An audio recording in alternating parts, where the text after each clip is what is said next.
The evening air was crisp as people in expensive suits and glittering dresses stepped out of their luxury cars. The Riverside Arts Center was celebrating its grand opening, and everyone who was anyone in the city had shown up. The building itself was something to look at, with its tall glass windows reflecting the golden sunset and those fancy columns that made it look like something out of a movie. Inside, it was even more impressive. Crystal chandeliers hung from the ceiling, casting tiny rainbows across the white marble floors. Waiters in crisp uniforms walked around with trays of champagne and fancy appetizers that probably cost more than most people's weekly groceries. The guests chatted and laughed, their voices echoing off the high ceilings, everyone trying to look important and connected. But the real star of the evening wasn't any of the people. It was the piano.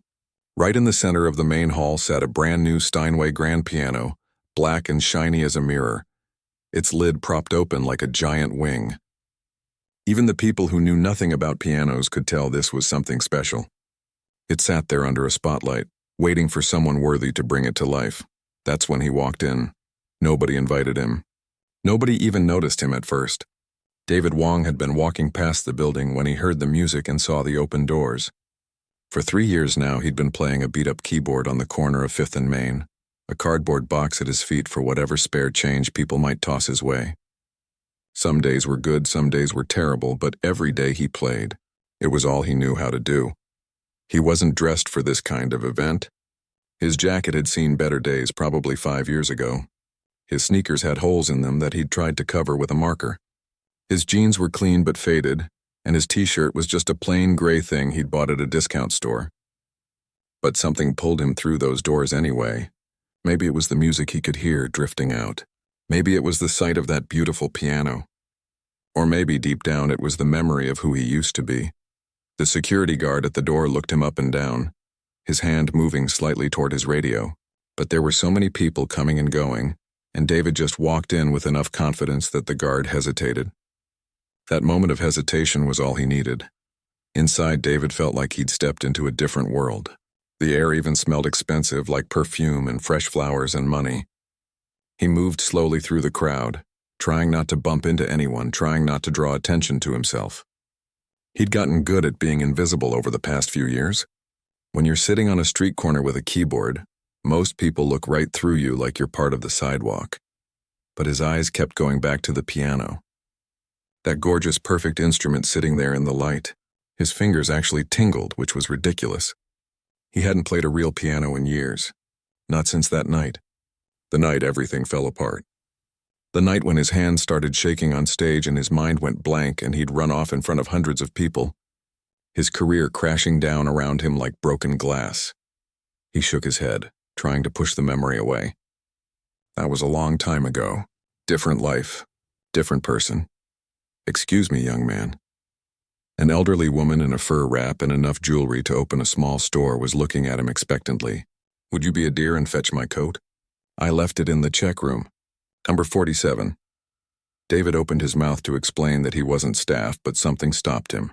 The way she was looking at him, or rather, looking through him, the assumption in her voice that of course he must work here. Because why else would someone dressed like him be in a place like this? "Of course," he heard himself say. "Right away." She smiled and turned back to her conversation without another word, already forgetting about him. David stood there for a moment, not sure why he'd agreed, then went looking for where they might be keeping coats. He found the check room easily enough, grabbed the coat with number 47 on it and started making his way back through the crowd. That's when he heard them. A group of people standing near the piano, young and wealthy and confident in that way that comes from never having to worry about much of anything. They were laughing and holding their champagne glasses, and one of them, a guy in an expensive suit with perfect hair, was going on about something. "I mean, honestly, how hard can it be?" the guy was saying, gesturing at the piano with his glass. "You just press the keys in the right order. I could probably figure it out in a week with YouTube videos." His friends laughed, and a couple of them nodded like this made perfect sense. David felt something hot rise in his chest. It wasn't anger exactly, more like a sudden ache. These people had no idea. They looked at that beautiful instrument and saw just an expensive decoration, something to show off at parties. They didn't understand the years of practice, the bleeding fingers, the back pain, The early mornings and late nights, the sacrifice of everything else just to get halfway decent. He moved a little closer, the coat still draped over his arm, not even sure what he was doing, just drawn there like the piano itself was calling to him. Another woman in the group, wearing a dress that probably cost more than David made in 6 months of street performing, laughed and said, "Oh, please, Bradley, you can't even remember the words to Happy Birthday." Bradley, the guy in the perfect suit, laughed too. "I'm serious. Classical music is just playing the right notes at the right time. It's not like it's magic or anything." David stood there just a few feet away now, invisible in his shabby clothes, holding someone's coat like the help he'd been mistaken for. And something inside him started to crack, not in a bad way, more like ice breaking up in spring, something frozen starting to thaw. He thought about those 3 years on the street corner, the people walking by without looking, the occasional kind soul who'd stop and listen for a minute, maybe drop $1 in his box, the rain and the cold and the summer heat, and through it all he'd kept playing. Because even when everything else was gone, even when the fear had taken the concert halls and the recordings and the career and the future, it couldn't take this, the music itself, the way his fingers knew what to do, the feeling of the keys under his hands. The elderly woman he'd fetched the coat for was nowhere in sight now, lost somewhere in the crowd. David looked down at the expensive fur in his arms, then at the piano gleaming under its spotlight, then at Bradley and his friends still laughing about how simple it all was. And he made a decision. A crazy, terrifying, absolutely ridiculous decision. The kind of decision that people who've lost everything and have nothing left to fear sometimes make. He took a step toward the piano, then another. His heart was already starting to pound, that old familiar panic rising up, but he kept walking anyway. This was either going to be the biggest mistake of his life, or the moment everything changed. And honestly, at this point, what did he have to lose? The crowd near the piano shifted, and suddenly David could see her. She moved through the room like she owned it, which in a way she kind of did. Everyone turned to look. Conversations paused mid-sentence. Even the waiters stopped to watch. Isabella Hartley was exactly the kind of person you'd expect at an event like this. Mid-40s, impossibly elegant in a black dress that probably had a designer name David wouldn't recognize even if someone told him. Her dark hair was pulled back in a way that looked effortless but probably took an hour to get right. And she carried herself with that particular confidence that comes from being really, really good at something, and knowing it. She was tonight's featured performer, the famous concert pianist, the one everyone had come to hear. David had heard of her, of course, back when he was still part of that world. Her name was everywhere. She'd played in Vienna, Tokyo, New York, all the places he'd dreamed of playing before everything went wrong. "Isabella, darling," someone called out. "We were starting to think you'd forgotten about us." She smiled, the kind of smile that was polite but didn't quite reach her eyes. "Never. Just fashionably late, as always." Her voice had that smooth quality of someone used to being listened to. "I hope you've all been behaving yourselves with my piano." "Oh, we wouldn't dare touch it," someone else said, laughing nervously. David watched from his spot a few feet away, still holding that ridiculous coat, feeling more out of place than ever. This was her world. These were her people. What was he thinking, walking in here like he had any right to be around an instrument like that? But then Bradley, still holding his champagne and clearly feeling bold from it, spoke up again.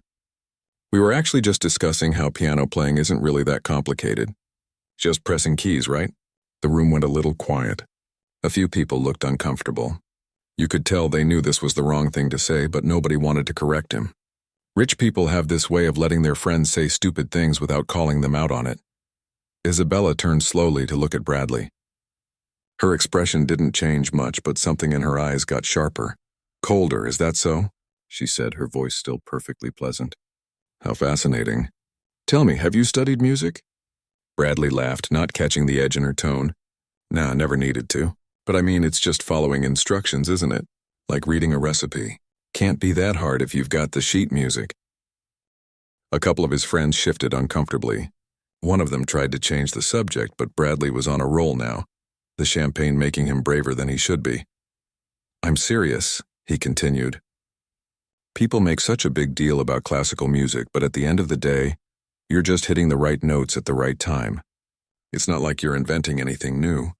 It's all already written down. Isabella's smile got even tighter. David recognized that look. He'd seen it before, years ago, in the faces of his teachers when particularly clueless students said something ignorant. It was the look of someone trying very hard not to lose their temper at a formal event. Perhaps, Isabella said slowly, you'd like to demonstrate? Show us all how simple it is? Bradley's smile faltered. Oh well, I didn't mean I could do it right now. I'd need to practice, obviously. Naturally, Isabella's eyes swept across the small crowd that had gathered. But surely if it's so simple, anyone here could manage something basic? After all, as you said, it's just pressing keys. The people around Bradley suddenly found their drinks very interesting. Nobody wanted to be volunteered for this. David almost felt sorry for Bradley. Almost. But then the guy spotted him standing there, coat over his arm, clearly not one of the wealthy guests. Hey, Bradley said, pointing right at David like he'd found the answer to all his problems. What about him? I bet even the coat check guy could play something, right? Can't be that hard. All eyes turned to David. He felt his stomach drop. This was it.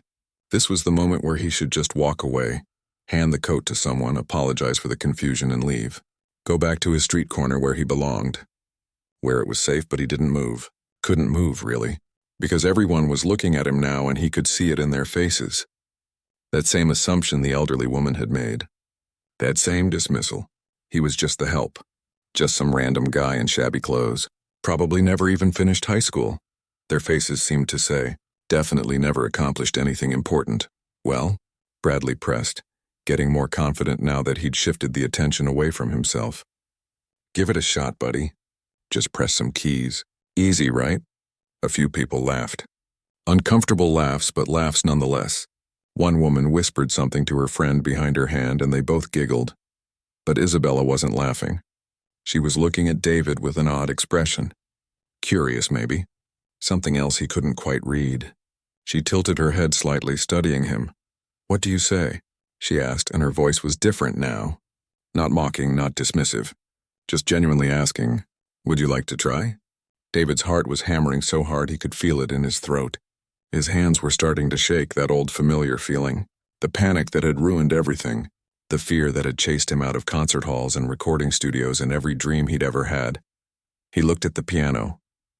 That beautiful, perfect instrument just sitting there waiting. When was the last time he'd touched a real piano? Not a cheap keyboard with broken keys and a crackly amp. A real piano. With proper weight and resonance and that feeling under your fingers that's impossible to describe if you've never experienced it. 3 years. It had been 3 years. 3 years of sidewalks and cardboard boxes and people walking past without seeing him. 3 years of pretending that part of his life was over. Done. Finished. But here was the piano.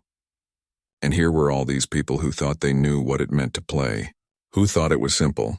Easy. Just pressing keys. David set down the coat carefully on a nearby chair. His hands were definitely shaking now, but he clenched them into fists, then released them. An old exercise. Something his first teacher had taught him when he was 7 years old. Yeah, he heard himself say, his voice rougher than he intended. Yeah, okay. I'll play something. Bradley grinned like he'd won something. A few more people moved closer, sensing entertainment. This was going to be good, you could see them thinking. This was going to be hilarious. Wait until they told their friends about the coat check guy who thought he could play piano at a fancy event. Isabella stepped aside, gesturing toward the piano with one graceful hand. But she was still watching David with that odd expression. Like she was trying to figure something out. Like something about him wasn't adding up. David walked toward the piano. Each step felt like it took forever and no time at all. The crowd parted for him, some people trying not to laugh, others looking away in secondhand embarrassment for what was about to happen. He reached the bench and stood there for a moment, just looking down at the keys. 88 of them, black and white, perfectly maintained, perfectly tuned, beautiful. Under the spotlight, they seemed to glow. His hands were still shaking. The panic was building in his chest, that familiar tightness that made it hard to breathe. He could feel sweat starting on his forehead. This was a mistake. This was a terrible mistake. He was going to embarrass himself in front of all these people, and Isabella Hartley herself, and then he'd have to leave, and the panic would win again like it always did. But then he thought about Bradley's voice. Just pressing keys. He thought about all the people who'd walked past him on the street for 3 years without really seeing him. He thought about that night when everything fell apart, and how he'd let the fear win. Not tonight. Not anymore. David sat down on the bench. He adjusted it slightly, muscle memory taking over. He placed his hands above the keys, fingers curved in the proper position, wrists relaxed, and he looked up at the crowd watching him. All these wealthy people in their expensive clothes waiting for the show. "Okay," he said quietly. "Let me show you something." And then, with his heart still pounding and his hands still shaking, he began to play. The first notes that came out were terrible. Deliberately, hilariously terrible.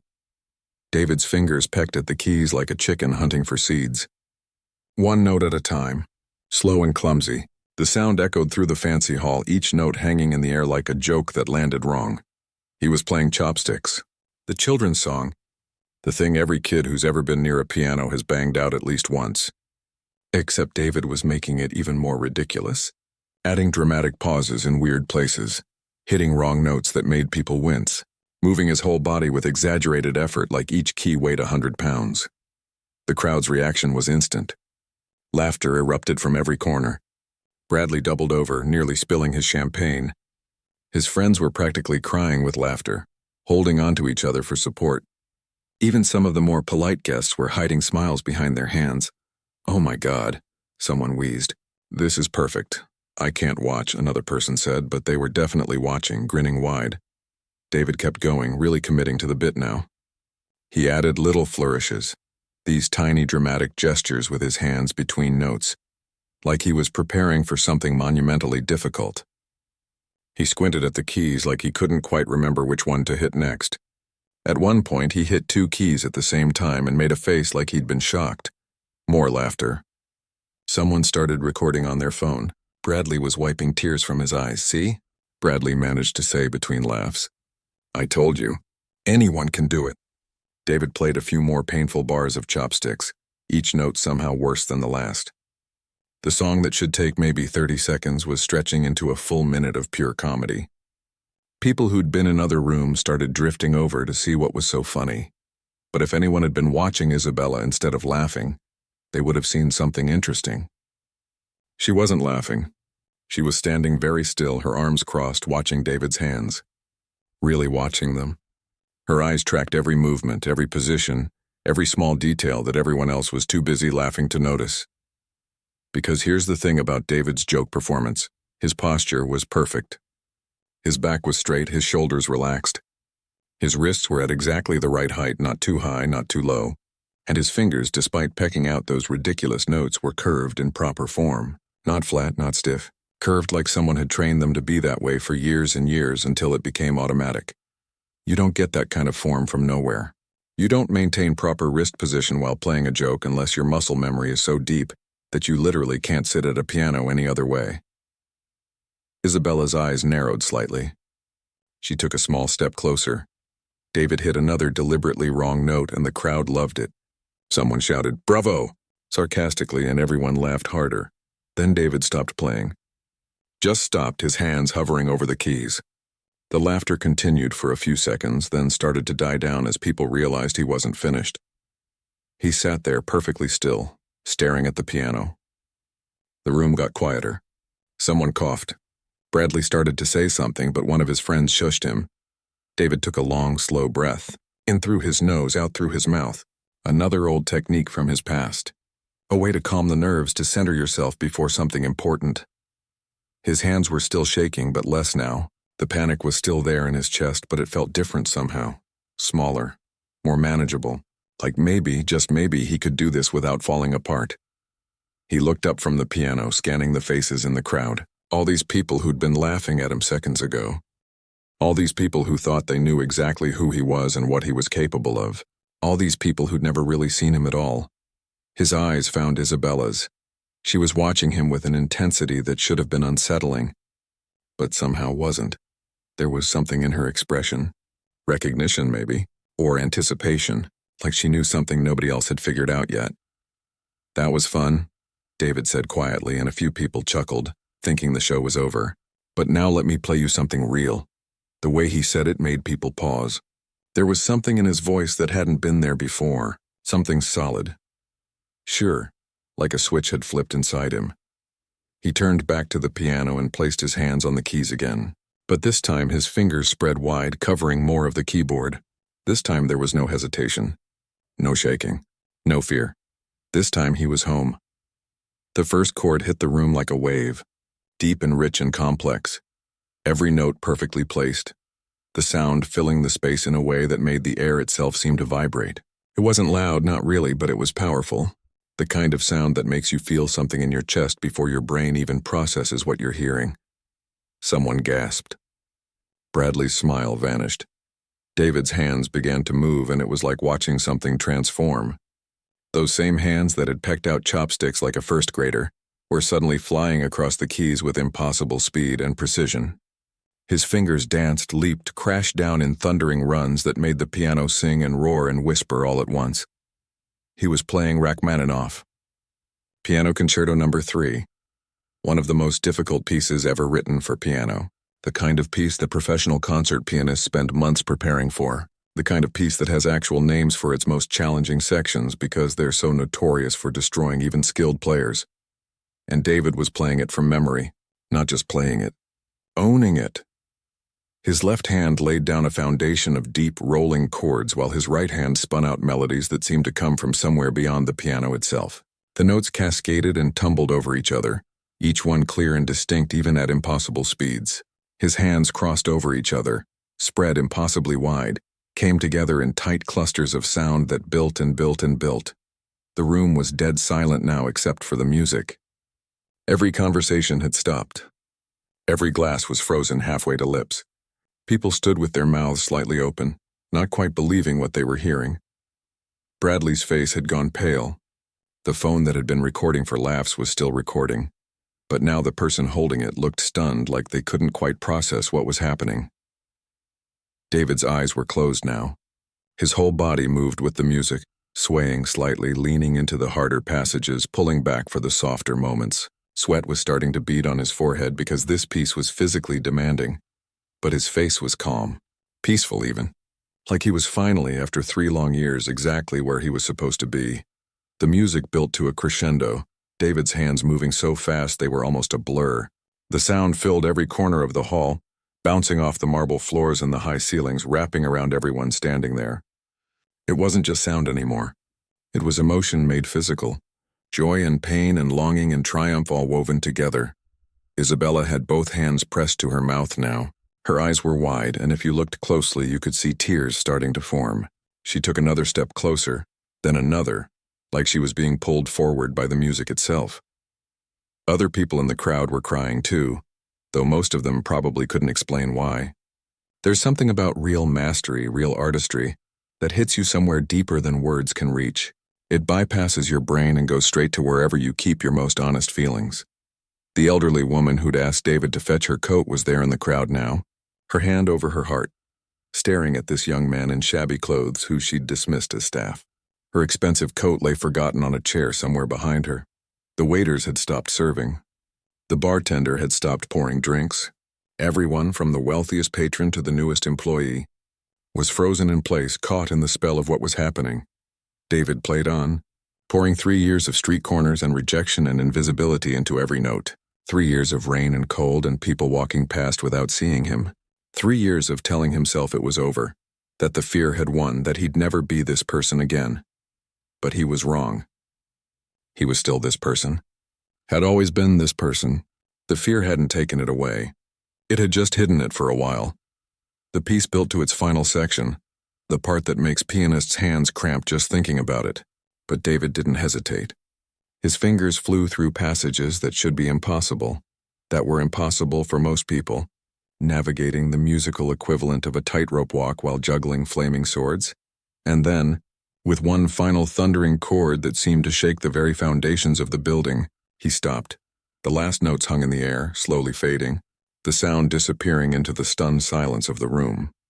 David's hand stayed on the keys, his head bowed, his chest heaving from the effort. For a moment, nobody moved. Nobody breathed, and then the room exploded. The applause was deafening. Not the polite golf clap kind of applause you hear at fancy events where people are just being proper. This was real, raw, The kind of applause that comes from somewhere deep, when people have just witnessed something that touched them in a way they can't quite explain. People were on their feet, all of them, clapping so hard their hands had to hurt. Some were whistling. Others were shouting. The sound bounced off every surface, filling the hall with noise that was somehow both chaotic and beautiful. David sat frozen at the piano, his hands still resting on the keys, trying to process what was happening. His heart was pounding, but not from panic this time, from something else entirely. Something he hadn't felt in 3 years, something he'd forgotten existed. Relief, pure, overwhelming relief. He'd done it. He'd actually done it, played through the whole thing without freezing up, without his mind going blank, without running away. The fear had been there, lurking in the background, but it hadn't won. Not this time. Through the noise in the crowd, someone was moving toward him. Isabella pushed through the people clapping and cheering, and David could see her face clearly now. She was crying. Actually crying, tears running down her cheeks, not even trying to wipe them away. She reached the piano and just stood there for a second, staring at him like she was seeing a ghost. Then she did something that made the crowd go even more wild. She grabbed both of his hands, pulled him up from the bench, and threw her arms around him in a hug that was anything but professional. "David Chen," she said, her voice breaking on the words. She said it loud enough that the people nearby could hear, even over the continuing applause. "I thought we'd lost you forever." The name hit the crowd like electricity. David Chen. People started pulling out their phones, fingers flying over screens. The whispers started immediately, spreading through the room like wildfire. "David Chen? Wait, the David Chen? Oh my God, I think it is. I heard about him." What happened was so sad. Within seconds, people were finding articles, old videos, news stories from years ago. The wonder kid who'd won every competition he entered by age 20. The prodigy who'd played with major orchestras before he was old enough to rent a car. The rising star who'd had a complete breakdown at Carnegie Hall and vanished from the classical music world like he'd never existed. Bradley was standing in the middle of his friend group, his face the color of old paper. His phone was in his hand, showing a video from 7 years ago. A younger David in a tuxedo accepting a medal at some international competition. The resemblance was obvious once you knew to look for it. Same face, same hands, just younger and more confident and wearing clothes that actually fit. One of Bradley's friends let out a low whistle. "Dude, you just told one of the greatest living pianists that playing piano is easy." Bradley didn't say anything. Couldn't really. He just stood there, probably wishing the marble floor would open up and swallow him whole. But David wasn't paying attention to Bradley anymore. He was looking at Isabella, this woman he hadn't seen in years, who'd been one of his heroes back when he was still part of that world. She'd performed at his debut recital, actually, sat in the front row and given him a standing ovation. He'd been 22 and thought the whole world was ahead of him. "I'm sorry," he managed to say, his voice rough. "I'm sorry I disappeared. I couldn't do it anymore. The pressure, the expectations, every time I sat down to play, I'd think about all the ways I could mess up, and then I'd actually mess up." And Isabella shook her head, still holding onto his hands. Stop apologizing. Do you have any idea what you just did? That piece, David. That impossible, beautiful, perfect piece. And you played it like you were born to do it." "I've been practicing," he said, which was maybe the understatement of the century. "On the street. I've got this old keyboard. And most of the keys stick. And the sound is terrible. But I just kept playing because it was the only thing that made sense anymore."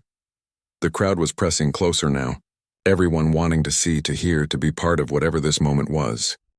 The elderly woman who'd asked him to get her coat was there, her hand over her mouth, looking absolutely mortified. "Young man," she said, her voice shaking, "I am so terribly sorry. I thought you were, I assumed, I didn't realize." David turned to her and surprisingly smiled. A real smile, the first genuine one he'd worn in this building. "It's okay, really, I've been invisible for a long time. I got used to it." "But you're not invisible," someone else said. It was one of the waiters, still holding his tray of champagne, looking starstruck. "I saw you playing on 5th and Main last winter. I stopped and listened for like an hour. I didn't know who you were, but I knew you were something special.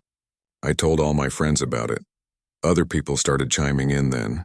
A college student who'd recorded him on her phone and posted it online. A businessman who dropped $20 in his box every Friday on his way home from work. A mother who'd brought her daughter to listen because she wanted her kid to see that making music was more important than making money." David felt something crack open in his chest. All those people he'd thought were ignoring him, walking past without seeing. But some of them had seen. Some of them had stopped. Some of them had cared. Isabella was watching all of this with an expression David couldn't quite read. Then she turned to the crowd and raised her hand, calling for quiet. It took a minute, but eventually the room settled down enough for her to speak. "I think we can all agree that tonight has been unexpected," she said. And a few people laughed. "I came here to play for you, to give you an evening of beautiful music. But instead we all got to witness something much more rare. We got to see real artistry, raw talent combined with years of dedication. And more importantly, we got to see courage." She turned to look at David. "It takes talent to play like that. But it takes courage to get back on the bench after you've fallen off. To face your fears and play anyway. That's what we witnessed tonight. Not just skill, courage." The applause started again, softer this time but somehow more meaningful. David felt his throat getting tight, his eyes burning. He'd spent 3 years thinking he was done, finished. That the best parts of his life were behind him and all he had left was street corners and cheap keyboards. But standing here now, with Isabella beside him and a room full of people looking at him like he mattered, like he was someone worth seeing, he realized something important. He'd never been done. The music had never left him. He'd just been waiting for the right moment to remember who he was. A young woman in an expensive suit pushed her way forward. She was holding a business card, her eyes bright with excitement. "Mr. Chen, I'm the director of the Metropolitan Arts Foundation. We're always looking for artists to feature in our concert series. I know this is sudden, but would you be interested in discussing a performance? A real one, I mean. On our main stage." Before David could answer, someone else spoke up. "The Symphony Hall has an opening next month. We'd be honored to host you." Then another voice. "Our music festival in the spring. We'd love to have you." The offers kept coming. People pressing business cards into his hands, talking over each other in their eagerness. David stood there overwhelmed, trying to keep track of who was saying what. It was all happening so fast. Too fast, maybe. Isabella must have seen something in his face because she stepped in, gently but firmly pushing people back. "Give him some space, please. This is a lot to process." The crowd backed off a little, but the energy in the room had completely changed. David wasn't the coat check guy anymore. He wasn't invisible. He was David Chen, the pianist who'd disappeared and somehow found his way back. Bradley and his friends had quietly moved toward the exit, probably hoping to slip out before anyone remembered what he'd said earlier. But as he passed by the piano, David caught his eye. For a second, they just looked at each other. Bradley opened his mouth like he wanted to say something, maybe an apology, maybe an excuse. But what could he say? How do you apologize for dismissing someone's entire life's work as just pressing keys? "Hey," David said quietly, and Bradley stopped. The room got quiet again, everyone watching. David thought about being angry, about making some clever comeback that would embarrass Bradley the way he'd been embarrassed. But standing there, still feeling the echo of the music in his bones, still riding the high of having played without falling apart, he realized he didn't want to do that. "It's okay," he said simply. "You didn't know. Most people don't. That's kind of the point, I guess. If it looked easy, it wouldn't be worth doing." Bradley nodded, relief washing over his face, and hurried out.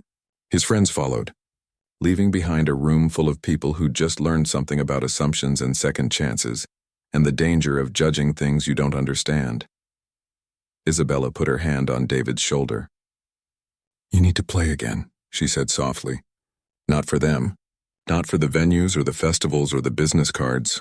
For you. Because you're too good to spend the rest of your life on a street corner, no matter how much you've learned there." David looked at the piano, that beautiful instrument that had terrified him for so long.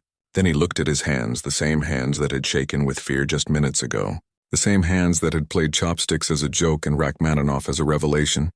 "Yeah," he said and smiled. "Yeah, I think you're right." The room erupted in applause one more time, and this time David let himself enjoy it. 6 months later, David stood backstage at the Riverside Arts Center again. Same building, same marble floors, same crystal chandeliers. But everything was different now. He was wearing a tuxedo this time. A proper one that actually fit.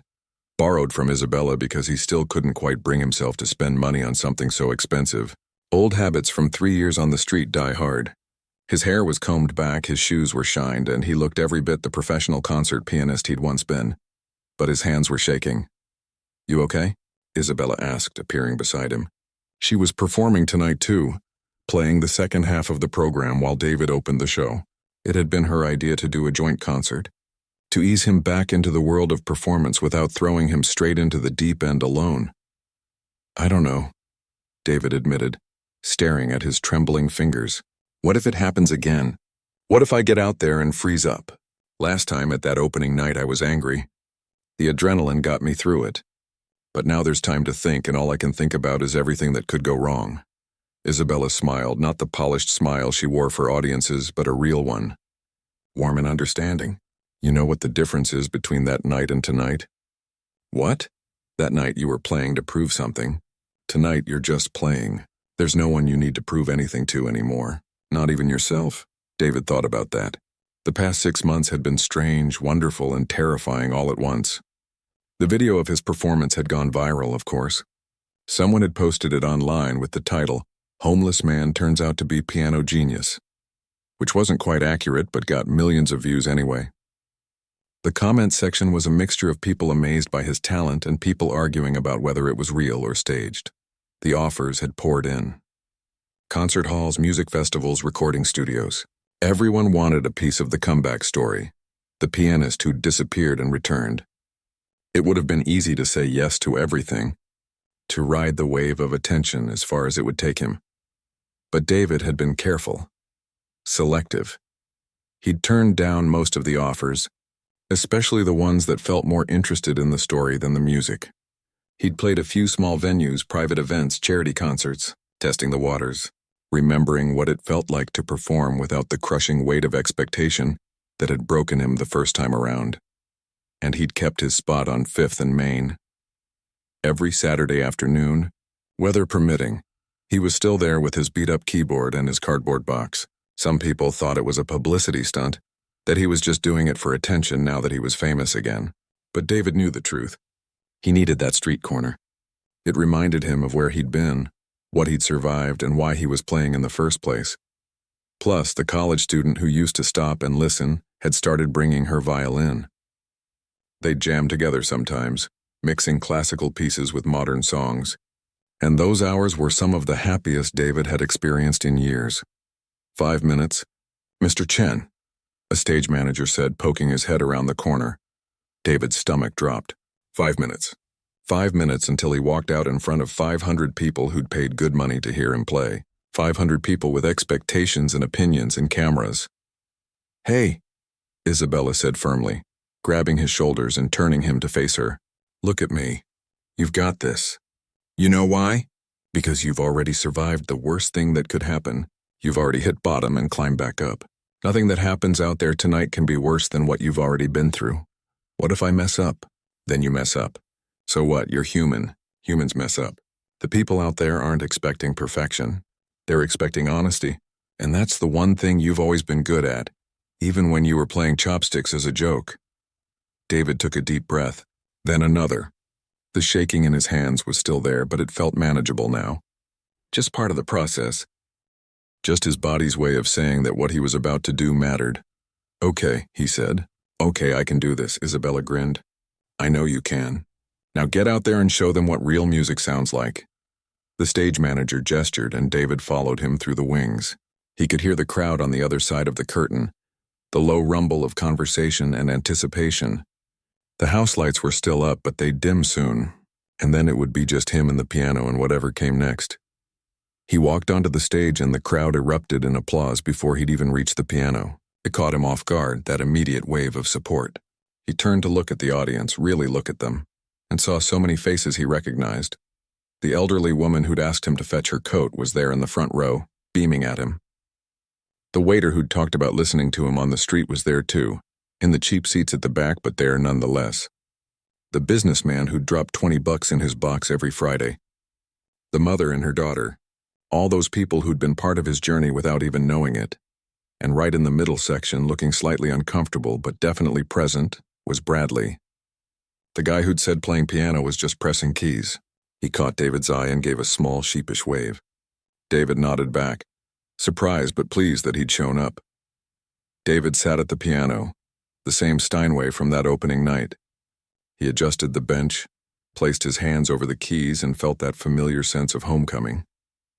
This was where he belonged, not because he was the best, or because he had the most talent, or because he needed to prove anything to anyone, just because this was who he was. This was his language, his way of making sense of the world. And whether he was playing on a street corner or in a concert hall, that fundamental truth didn't change. "I'm going to start with something a little different tonight," he said into the microphone at the edge of the piano. His voice carried through the hall, clear and steady. "Before I play the piece that's listed in your program, I want to play something else first. Something simple, because I learned something important over the past few years. The complicated pieces are beautiful, but sometimes the simple ones are just as powerful. Sometimes they're more powerful because everyone can understand them." He took a breath, smiled, and began to play chopsticks, but this time he played it seriously. No jokes, no exaggerated gestures, just the simple children's melody, played with the same care and attention he'd give to Rachmaninoff or Beethoven. He added subtle harmonies, gentle variations, turning the basic tune into something lovely and sincere. The audience got it immediately. A few people laughed, but not in a mean way. In recognition, in appreciation of the callback, the acknowledgement of where this whole journey had started. When he finished the short piece, he transitioned seamlessly into what he was actually supposed to play. A Chopin nocturne, beautiful and melancholy and technically challenging, but not showboat-level difficult. He'd chosen it deliberately. This wasn't about proving he could play the hardest pieces anymore. This was about the music itself. His hands moved across the keys, and the fear that had been with him backstage faded away completely. There was just the music flowing through him and out into the hall. He could feel the audience listening, really listening, not just waiting for him to mess up or checking their phones or thinking about dinner plans. They were present with him in the moment, and that was a gift he'd never fully appreciated before.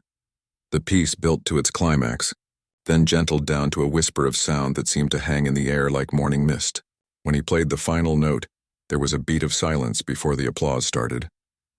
That perfect moment where the music is still alive in everyone's mind before reality comes rushing back in. David stood and bowed, and the audience rose with him. Another standing ovation, but this one felt different from that chaotic night 6 months ago. This one felt earned, chosen, real. Backstage afterward, there were people everywhere. Well-wishers, critics, other musicians, all wanting to talk, to congratulate, to be part of the moment. David shook hands and smiled and tried to be gracious, but mainly he was exhausted. The good kind of exhausted, the kind that comes from doing something difficult and meaningful. Isabella found him in the green room an hour later, after most of the crowd had dispersed. "You were perfect," she said simply. "I wasn't," David replied, but he was smiling. "I rushed a couple of sections, and there was that one chord in the middle that was a little muddy." "Exactly. You were perfectly imperfect, perfectly human. That's what made it beautiful." David thought about his keyboard on 5th and Main waiting for him next Saturday. He thought about all the venues that wanted to book him, and the recording contract someone had mentioned, and the student who'd asked if he'd consider teaching. He thought about the fact that his life had somehow become bigger and smaller at the same time. Bigger in opportunities and possibilities, smaller in what actually mattered. "Thank you," he said to Isabella, "for believing I could come back from this." She shook her head. "You came back on your own. I just reminded you that you'd never really left." 6 months ago, David had walked into this building in shabby clothes, invisible and forgotten, carrying someone else's coat. Tonight he'd walked out in a borrowed tuxedo, visible and remembered, carrying the weight of his own future. And somehow, impossibly, the future felt lighter than the coat ever had. Outside, the city lights sparkled against the night sky. Somewhere out there was his street corner, his regular spot. The place where he'd learned that music wasn't about concert halls or tuxedos or proving anything to anyone. It was just about playing. About finding the right notes and sharing them with whoever stopped long enough to listen. David smiled, shook a few more hands, and headed out into the night. He had a keyboard to get home to, and next Saturday was only a few days away. The joke had become something real. And the real thing, it turned out, was even better than he'd remembered.